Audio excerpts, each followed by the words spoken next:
psycho.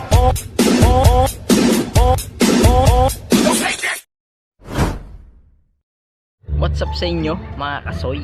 Ayan, so mga kasoy konting update lang tayo. Wala na naman tayong bagong video dahil hindi na naman tayo nakapagbigay ng tulong. So pero gagawin pa rin natin yon. May naipundar ulit tayo na konting bigas ayan para sa mga taong mapapalara kung sino yung mabibigyan natin ng konting tulong.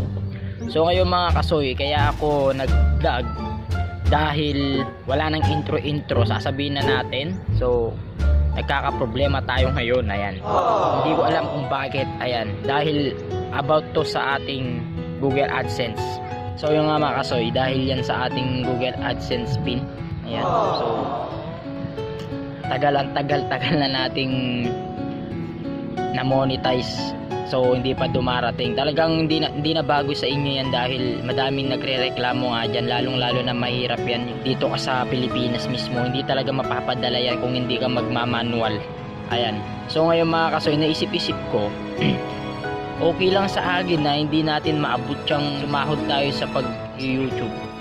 Okay lang sa akin dahil ang inaano ko lang, bakit ganun? Ba't kailangan mo pang verify para lang magtuloy-tuloy yung mga ads sa ating mga video? So may nabasa kasi ako sa ating Google na kapag daw di na verify yung ating Google AdSense, itong YouTube channel natin, yung mga video natin mga kasoy, mawawala yung mga ads. So doon ako nag-iisip buong kagabi.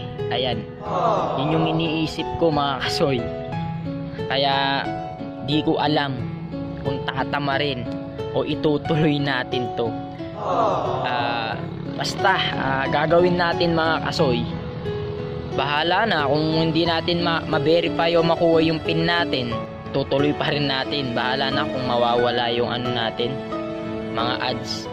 So balita ako mga kasoy, kapag nawala yun, sabi sa akin na back to zero daw yung WH natin at magre-reapply ulit. So ganun daw, madi-demonetize daw yung channel natin mga kasoy. Yun na nga yung sinabi ko kaninang una, mawawala yung ads natin. Kaya nga naiinis ako, bakit may ganyan pa kasi? Di ba kailangan na kapag na-monetize ng channel mo, wala nang problema, kasi kusuin mo na lang kapag naka $100 ka na, di ba? So bakit may ganun pa? Kaya nga nakapag-fill up ka na ng simula, nandun na lahat para sure na yun talaga yung may-ari ng account. Ba't kailangan pa i-verify tapos may dumarating pang pin? Lahat ng iniisip ko yun mga kasoy.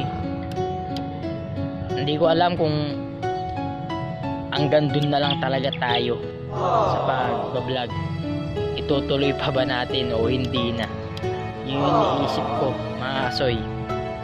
Dahil dito tayo nagsimula, so dito na nga ba tayo magtatapos sa paggawa ng video o pagbablog natin? Siguro hanggang dun na lang siguro talaga tayo.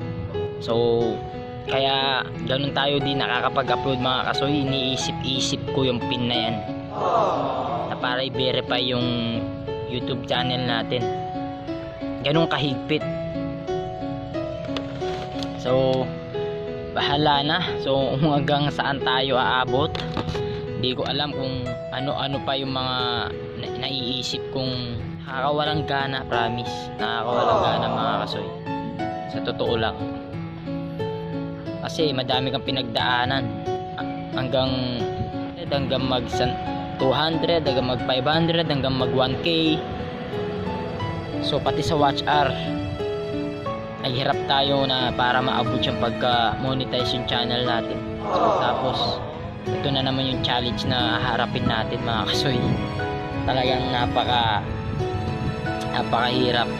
Buong akala ng iba talaga nagsasahod na tayo sa watch. Hindi ko alam, madami tayong pinagkablang kasi nung marami tayong pinaggagawa. Kaya mga kasoy, ito nandito tayo para i-update o kung ano ano-ano ang mga gusto kong sabihin sa inyo. Ayan, nasabi ko na nga. So sana sa mga nanonood natin, lalo na yung mga kasoy natin dyan, sumuporta pa rin kayo. Ayan, dahil yun na nga, di porke nagbablog tayo, akala ng iba talaga nagsasahod na tayo. Mali kayo, kasi napakahigpit, napakahirap mag vlog. Ano-ano na yung mga ginawa nating content, wala pa rin. So, siguro ito yung di talaga para sa atin ang pagpa-vlog. So, pero hindi tayo titigil sa paggawa ng video. Bahala na kung anong mangyayari sa ating YouTube channel. Gagawin naman natin ang lahat para hindi tamarin. Siguro hanggang dun lang talaga tayo. Hindi tayo aabot sa mga iniidolo natin na vlogger. Ayan, shoutout Team Payaman. So, madami man tayong pinagdaanan, mapunta lang tayo sa pagka-monetize ng ating channel. Tapos ito na naman itong inaharap nating challenge.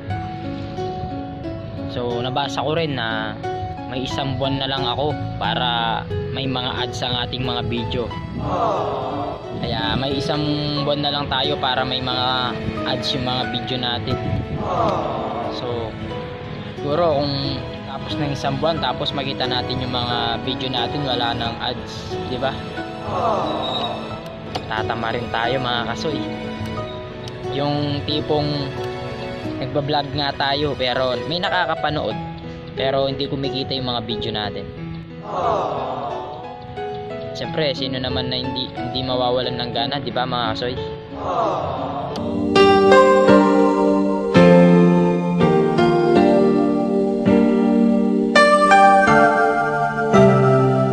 Pero pag umabot tayo sa point na ganun talaga, tanggapin na lang natin na at least kahit papaano nakilala nila si Yang TV, nakilala tayo. So kung kailan pa naman na yung mga t-shirt natin daming umu-order, tapos magkakaganyan pa yung channel natin, di ba? Pero mga kasoy, gagawa naman ako ng paraan para maayos o ma-verify natin. Ayan, itong account natin. So nagtanong-tanong naman ako sa mga iba nating kasoy. So at sana may tutulong din sa akin mga kasoy kung paano mag-manual ng account. Sana comment kayo dyan, sana matulungan nyo ako dahil ayokong itigil to mga kasoy. Kung saan tayo sumasaya, ayokong itigil to. Kaya sana mga kasoy, tulungan nyo ako. Salamat sa inyong panonood. God bless. Soy ko.